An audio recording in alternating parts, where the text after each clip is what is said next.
Ketika Yesus melihat orang banyak itu, naiklah ia ke atas bukit, dan setelah ia duduk, datanglah murid-muridnya kepadanya. Maka Yesus pun mulai berbicara dan mengajar mereka.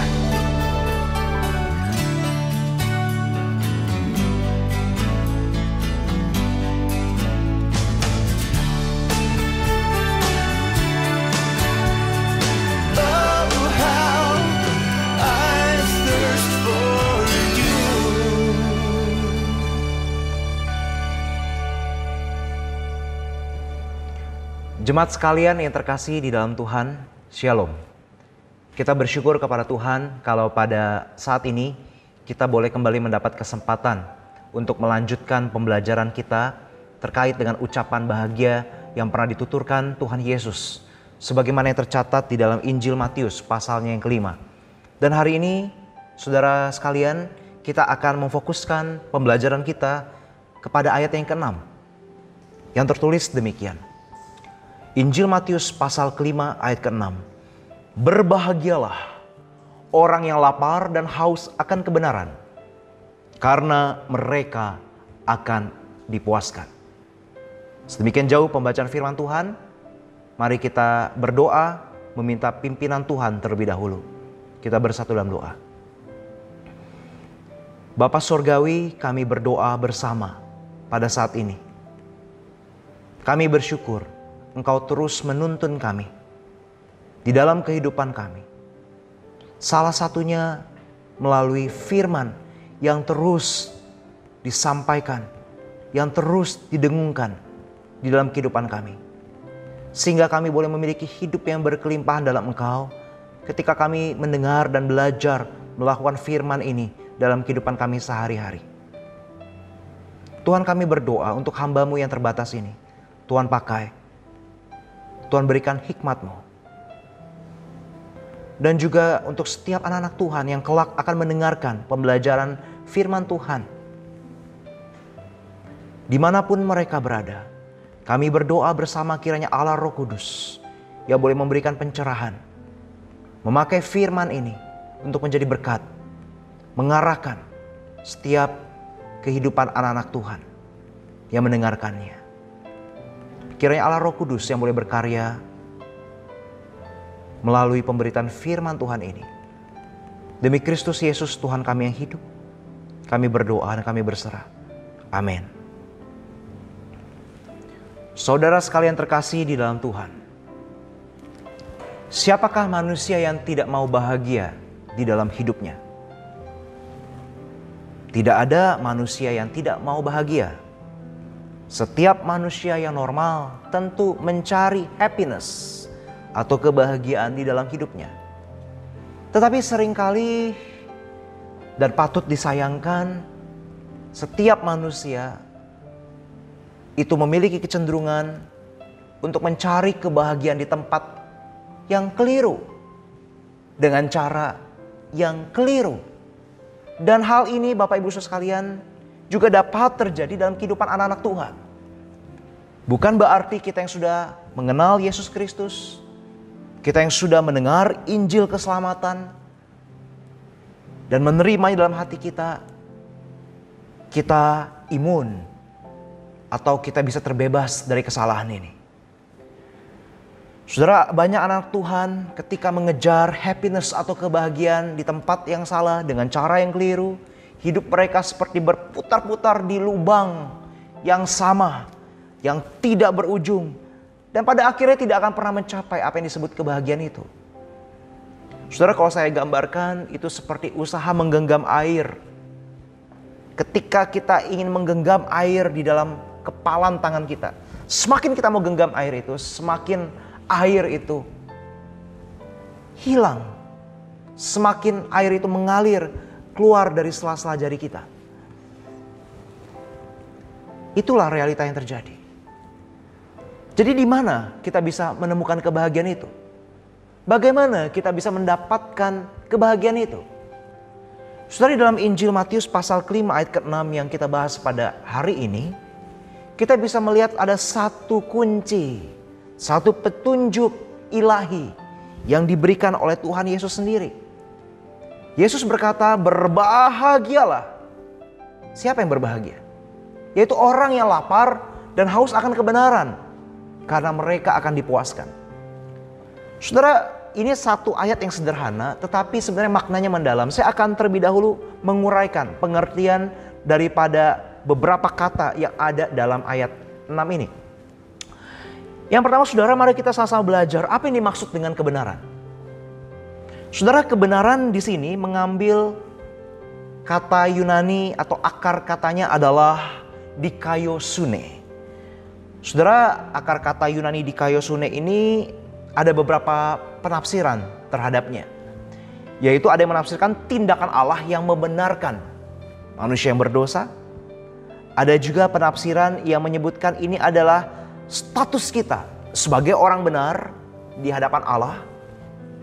Dan juga ada penafsiran yang selanjutnya, yaitu berbicara tentang ukuran hidup yang benar atau kesalehan hidup. Saudara, tetapi ketika kita melihat di dalam Matius pasal 5 ayat ke-6 ini, adalah penafsiran yang tepat ketika kita menafsirkan ayat 6 ini di dalam pengertian yang ketiga, yaitu berbicara tentang ukuran hidup yang benar, gaya hidup yang benar, atau kesalehan. Saudara, mari kita bandingkan dengan Matius pasal 5 ayat ke-20.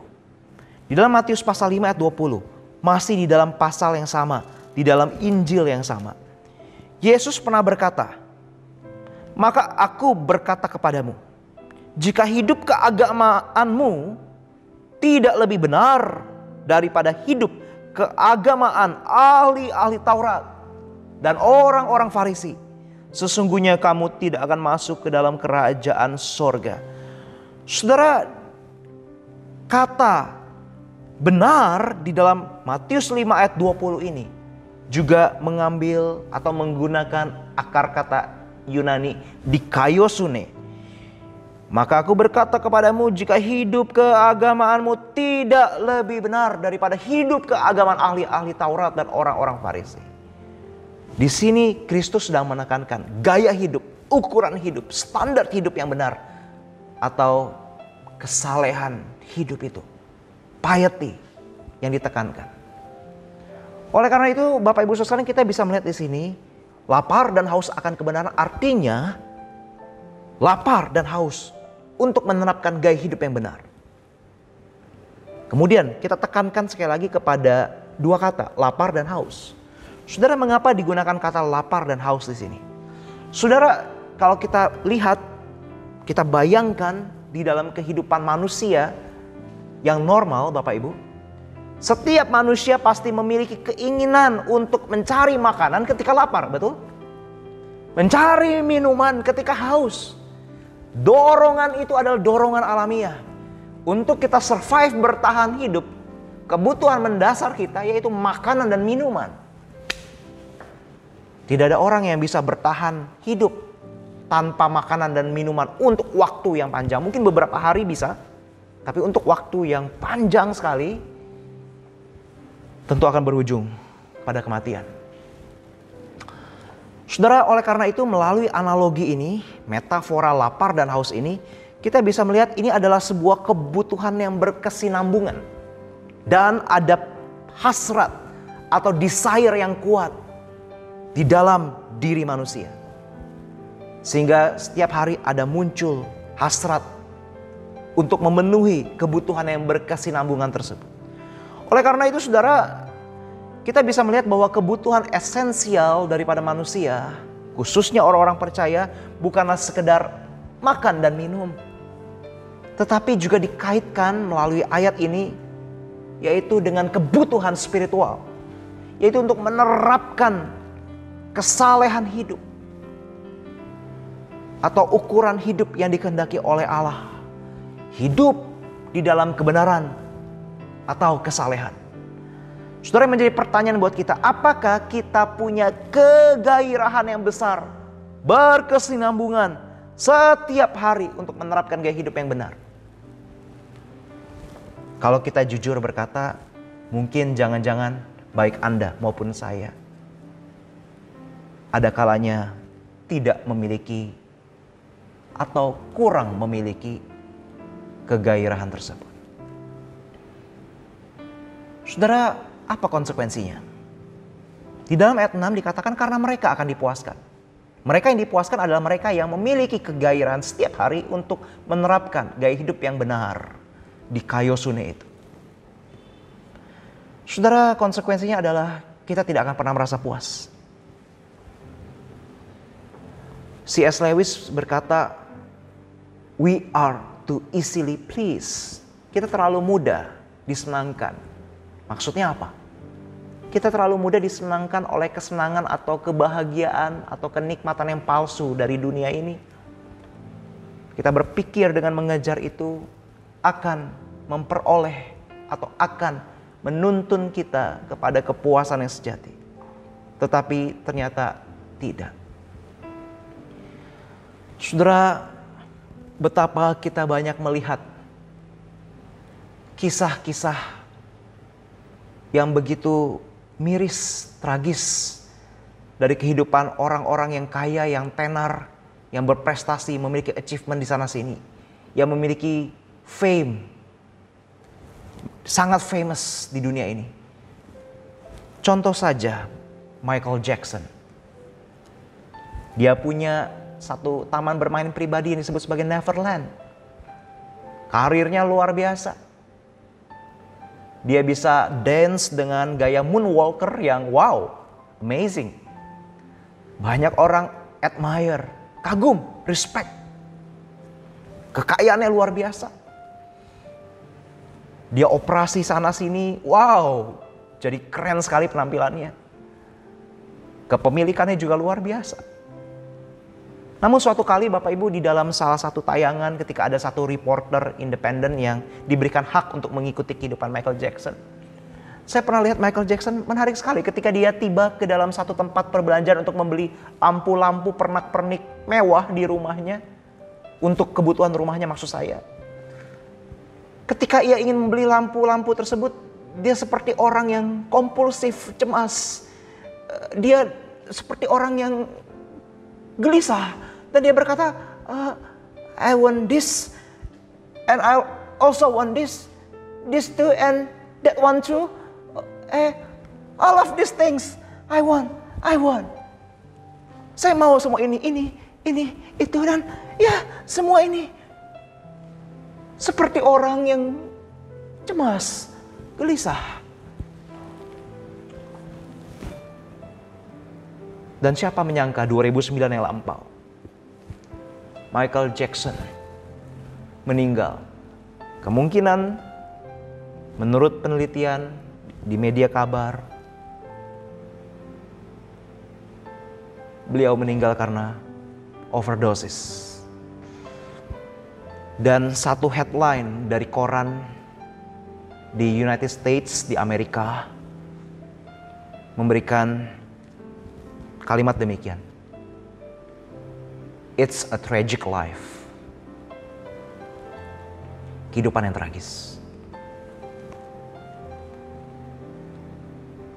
Adakah kepuasan di sana? Adakah happiness di sana? Saudara, hidup ini bukan mengejar harta. Sekalipun, jangan salah paham. Tentu kita membutuhkan harta untuk menopang hidup kita. Tentu tidak salah kalau Tuhan percayakan harta yang berlimpah dalam hidup kita. Tetapi kita dipanggil untuk menjadi penata layan yang mengelola harta itu untuk kemuliaannya. Dan melalui harta itu kita hidup baginya, bukan untuk diri kita sendiri. Hidup ini bukan mengejar achievement pada dirinya sendiri. Sekalipun, sekali lagi tidak salah bila Anda mendapat atau memiliki achievement tertentu di bidang-bidang tertentu. Tetapi life is about God. Life is not about us. Hidup ini perlu kita jalani. Hidup yang hanya sekali ini, yang singkat ini, yang dikatakan oleh Yakobus seperti uap, cepat sekali, perlu kita gunakan untuk menggenapi kehendak Allah. Salah satunya adalah kita mengejar kesalehan hidup yang Tuhan inginkan. Jadi ketika kita berbicara tentang hidup Kristiani, Christian life, is not about achievement, but Christian life is about character.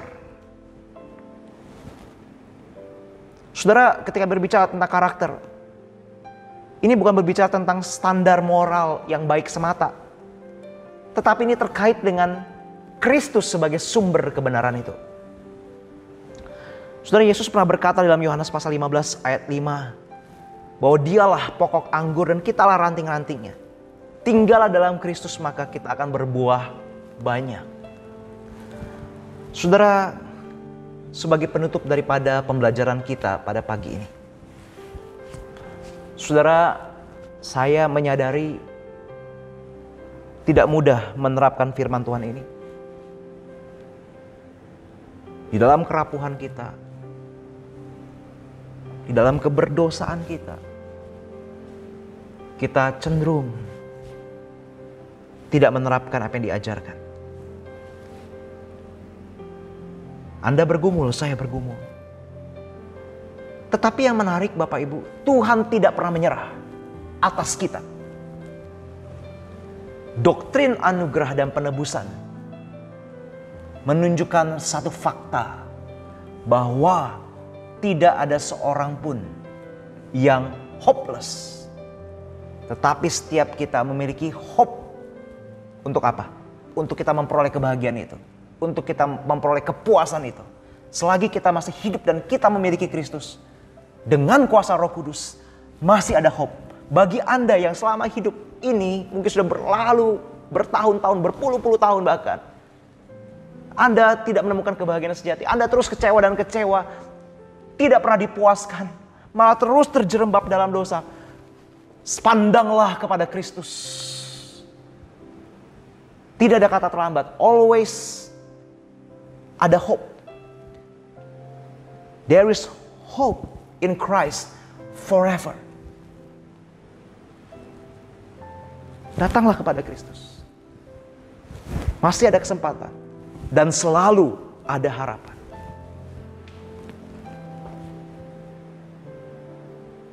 Terima kasih kepada Kristus Yesus yang tidak pernah menyerah untuk mengasihi kita.